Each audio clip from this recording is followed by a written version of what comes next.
মানুষের সাথে বেশি মিশলে সস্তা ভাবে, আর না মিশলে বলে ভাব বেশি। শসা দিয়ে রুই মাছ রান্না করব আজ। বাহিরে প্রচুর পরিমাণে বৃষ্টি হচ্ছে।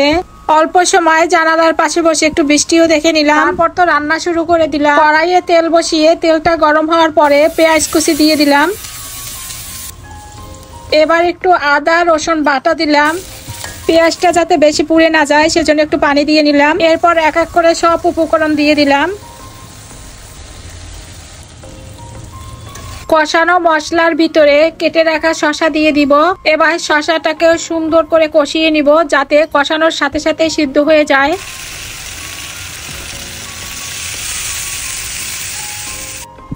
ভালোভাবে কষানো হয়ে গেলে পরিমাণ মতো পানি দিয়ে ঢেকে দিব। এখনো কিন্তু একাধারে বাহিরে বৃষ্টি হচ্ছে।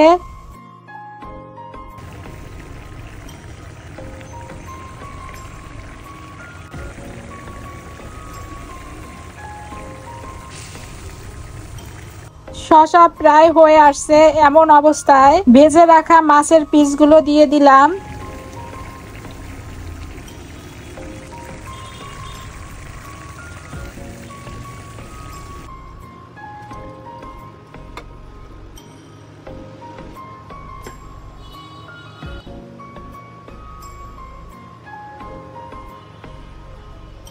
কেমন হয়েছে শসা দিয়ে রুই মাছ রান্না? যদি ভালো লেগে থাকে তাহলে একটা রিয়াক্ট দিয়ে কমেন্টে জানিয়ে যেও। সবার জন্য রইল শুভকামনা। আল্লাহ হাফেজ।